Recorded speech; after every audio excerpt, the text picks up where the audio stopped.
Hello Otaku dudes, this is going to be July 2023 recommendations. Another sweaty month has passed, so let's get into the food vids because it's just a way for me to attract a partner. It's not working, but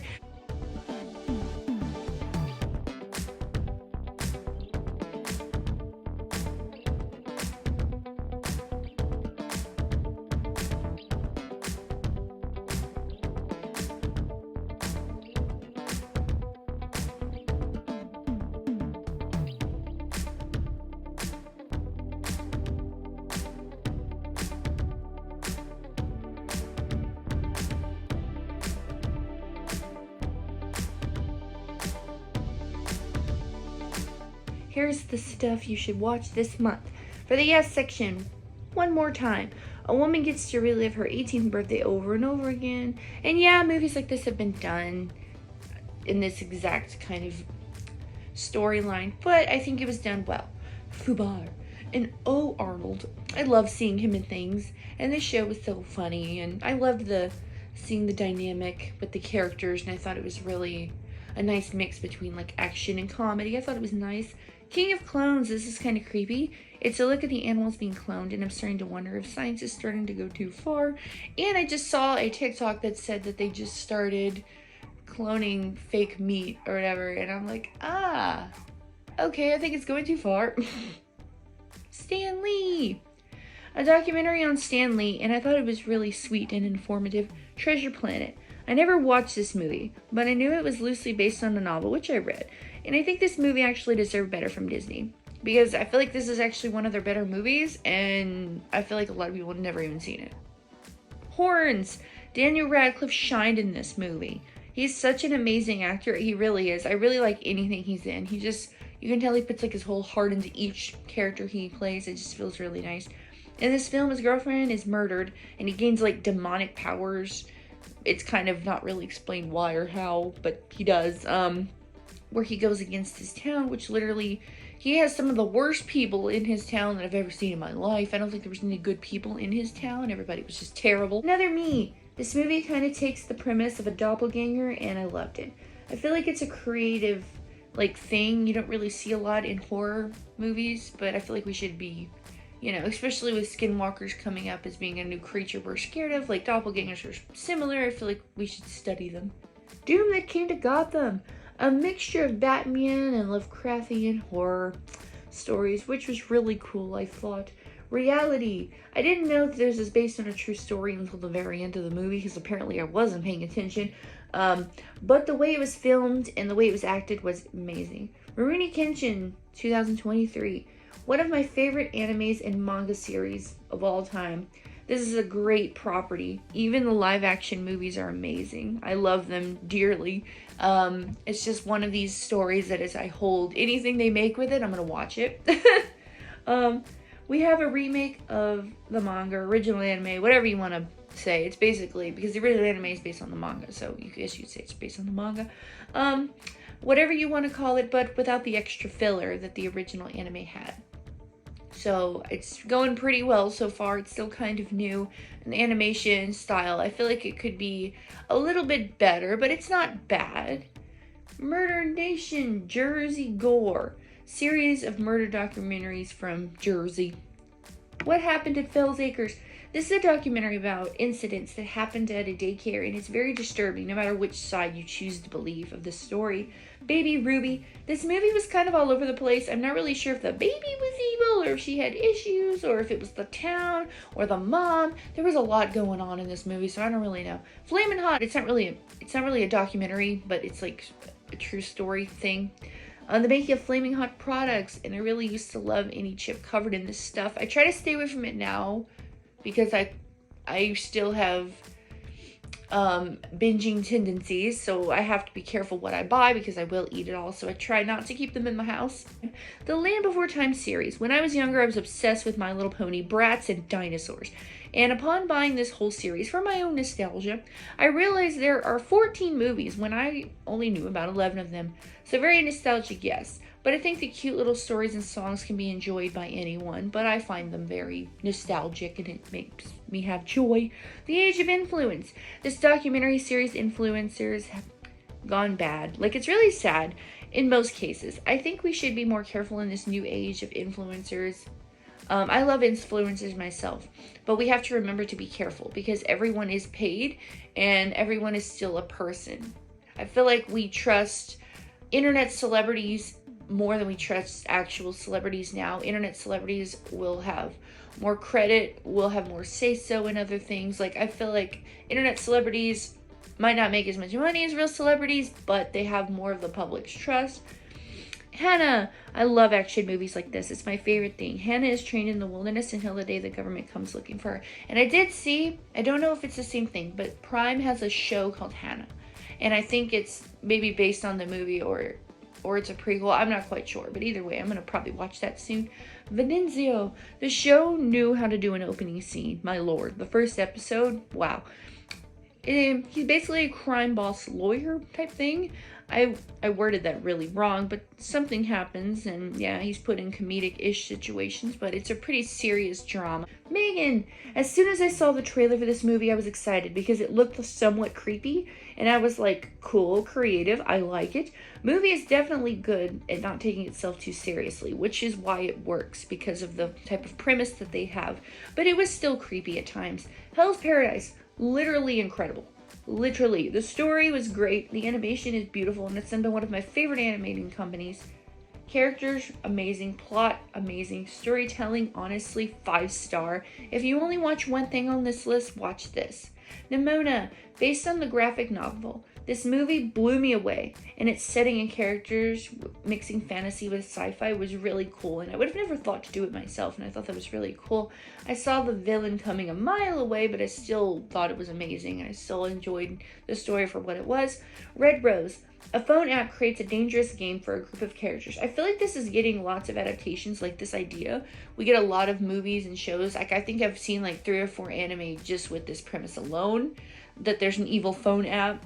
And I think I've seen a couple dramas with it, so I think it's becoming like a little genre of its own. Muscles and Mayhem, an unorthodox story of American gladiators. I never watched this show or heard of it. It was kind of a little bit before my time, but my parents didn't watch it either. However, I can see why it was popular because I did care about the characters right off the bat just from meeting them in this documentary. God troubles me. This is my favorite kind of show. This stuff, it's precious. I love shows like this. Basically, this girl's chosen by God, and all of the gods and magical creatures in the world and monsters become visible to her, so she can now see them. And it's really funny, hilarious, very cute, very heartwarming. All the characters are adorable. Wham! I love Wham! And it was interesting to find out more about them as a group. Indiana Jones, The Dial of Destiny. Technically the 5th movie in the franchise. I know everyone is saying this movie's bad. And no, it really isn't by any means. I still liked it more than the 4th one, which is The Crystal Skull. But I can agree that Helena was literally the worst part of this entire movie. And I couldn't stand that woman. And I hope to never see her again. But the movie was not bad by any means. Did it need to be made? No. But it's not terrible. Did it need to exist? No. Should they have left it alone? Honestly, probably. But it is what it is.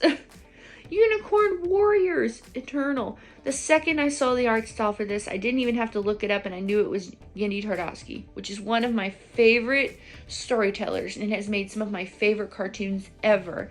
And I was correct, by the way, because I did check after I figured.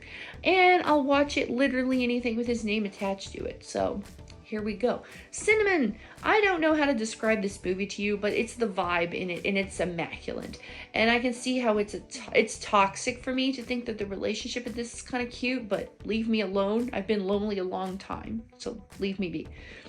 Yeah, like Tubi, some of their movies are hitting. They're hitting pretty good. 65. This is a cool concept for a movie. A man crash lands on prehistoric Earth and has to survive all the dinosaurs. And I thought it was really interesting. Cool idea. The In-Between. As cute as this story is, why do we do this? I don't understand why we start with this tragedy of a relationship, which is cool. But I don't know, I hate this trope specifically in romance, how movies, they like always choose to live when they're close to being with the person they love, like they could stay in the afterlife they have together, which is literally like just living. And they're like, no, now I want to live. Like, why do you want to live all of a sudden? Just because now you need to for the plot? No. And I was like, go be with your love. That's what I would do. Like, if I was her in this case, like, and I found someone that I loved, literally, and we literally were like moving heaven and earth to see each other again, I would stay with them and I would be already dead. But that's just me. Maybe it's because I'm lonely. I don't know, but I don't know. Paprika.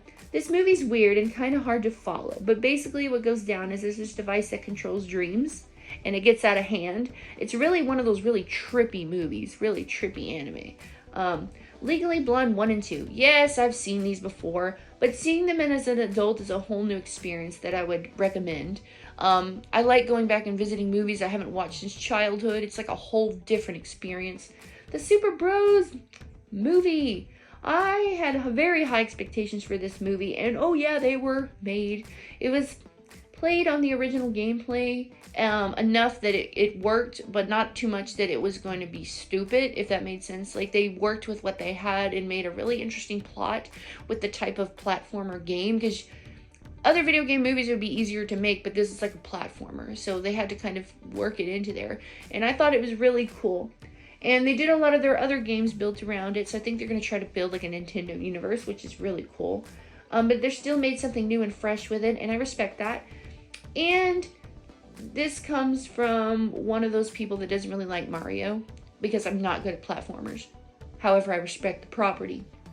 And come on guys, this shows we can have good video games movie once again, which I know we've had a couple good video game movies.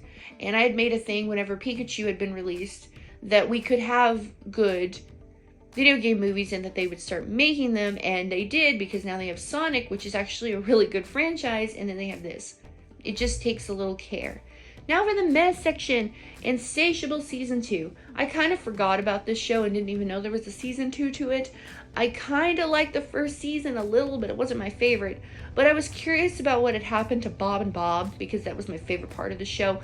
But nah, it didn't keep the same energy for me, but it was nice to watch Debbie Ryan. She's so pretty, and I enjoy watching her act, and I always have had like a little crush on her, because I always thought she was so pretty, and I kind of grew up with her. But the ending for the show was on a good cliffhanger. However, the show did not get another season, so that just is what it is. Evil Dead Rise. This isn't a direct continuation of this, of like where we have Ash of the trilogy in the show, as it's supposed to be like another one of the books, because in like the third movie you find out that there's multiple books. I'm not comparing this to the others, which I think it does work as a standalone movie, yes. I just thought it was a little slow at times, but I feel like it was okay.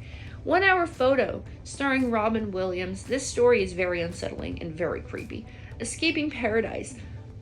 I've been trying to hype up Tubi. They do make some bad movies, yes, but I think they've got some quality material somewhat. Now, I honestly think that with a bigger budget, this movie would have been really good, because the story was good. But it was just really low budget, and you could tell, but they did the best with what they had. Halo. I've only played a few of the Halo games, so I wouldn't say I'm the most well-informed on like Halo lore, but I feel like it kind of kept the same energy, but I felt like it was kind of dead and slow most of the time compared to the games that felt more, I don't know, high action. I don't know, I just felt like the games were a little different. So here's an example of something not living up to a video game. Barbella, I don't know how to say this. Queen of the Galaxy. Jane Fonda is in this, and she is beautiful. I watched, the movie was not interesting to me in the slightest. However, I did continue because Jane Fonda is very fine, very beautiful. So for that reason alone, I kept watching. But this movie had to have gotten mixed in with someone's porn script or something, because some of this stuff was just really wow. Now for the notes section, The Apology. I'm personally not a fan of movies with limited characters and limited settings, so maybe this was just me. This was a me problem to not enjoy this, but I did not enjoy this movie. Mara Grox, I don't know how to say that. The idea for this is so cool. Like an AI-controlled house turning, like, that's really cool. That's a cool concept. But like, one girl dies by tripping on a hair extension. I don't know. It was really slow paced. All the characters were terrible. I didn't care about anybody. Maybe it's just, once again, maybe it's just a me problem. I don't know. I hope you guys have a great rest of summer, but I'm ready for Halloween already because I don't like this to sweat.